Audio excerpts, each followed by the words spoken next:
Hello everyone! Welcome back to my channel. I'm Karen. This is Karen Lopez Haina YouTube channel. Welcome. So, last time nag-share ako sa inyo kung paano ako nag-open ng credit card sa Security Bank with an all-access account with a credit limit of 30,000 pesos. So, it is basically a secured credit card, guys. Kaya ako nakapag-open without giving them any document or whatever. And online work lang din ang meron ako. So, because of that secured credit card, nagkapag-open ako. And meron akong link kung ano yung experience ko about that with Security Bank. So, right now, ang share ko sa inyo is, madali bang mag-cancel ng credit card sa Security Bank? Ang answer ko dyan is yes. If and when you just follow the right procedure. So, yung sa akin kasi, natagalan ako, it's because mali yung ginawa ko.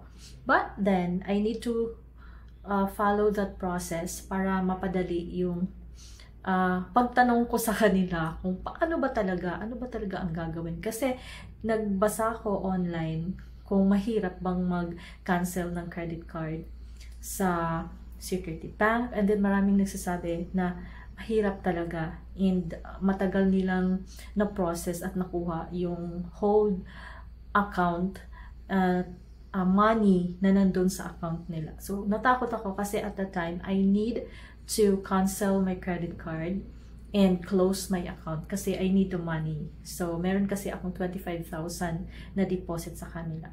So, what I did is that nagpunta ako sa isang branch, sa market yon ng Security Bank. And then, sinabi ko yung issue, yung gusto kong mangyari sa aking credit card and my account. And then, right there and then, yung advisor nila is process naman nila yung cancellation ng aking credit card sa Security Bank, yung Wave Mastercard. However, after 15 days, kasi sinabihan ako, bumalik ka after 15 days, tumawag ka kung wala, ganyan. But then, tumawag ako and all, wala talagang nangyari, hindi ko makontak. So what I did is bumalik ulit ako sa branch. And another advisor, hindi yung una, process ulit yung aking request. However, sabi niya, hindi ko siya ma-process, ma'am, because ikaw mismo yung mag-email sa bangko na gusto mong i-cancel yung credit card mo na Mastercard, a Wave Mastercard. So, binigyan nila ako ng email address.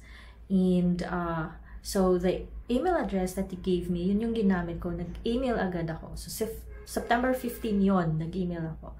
September 16, nag-reply agad sila. So, in-acknowledge nila na gusto kong i-close yung aking credit card at ang aking all-access account.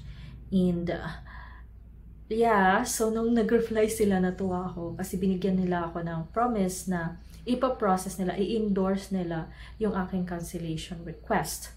So, after a week, hindi sila nag-email sa akin. So, what I did is, nag-follow up ako. So, thankfully naman, after, I think a week, nag-reply sila na in-endorse na nila at pinaprocess na at binibigyan na nila ako ng date kung kailan ko makukuha yung aking hold account. So, ganito kasi ang nangyari. So, sa credit card ko na gusto kong ipa-cancel, meron akong at least 7,000 or plus something na babayaran doon. So, ang ginawa ko, meron kasi akong deposit sa kanila sa aking all-access account worth 25,000 pesos. So, minus ko na lang yung aking bill doon sa credit card ko para ma-cancel siya. So, ang nangyari, I need to get the sukle kasi may sukle pa yon. So, nagtanong ako, paano ko gagawin yun?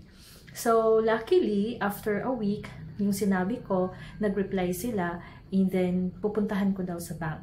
Kahit saang branch. So, doon ko ipoprocess. So, thankfully, pagpunta ko doon, ang bilis lang talaga, guys. So, na-process na, naka-minus na yung aking bill, at saka yung sukli ko, at ibinigay na nila sa akin. And then, they got all my cards, my passbook, and all.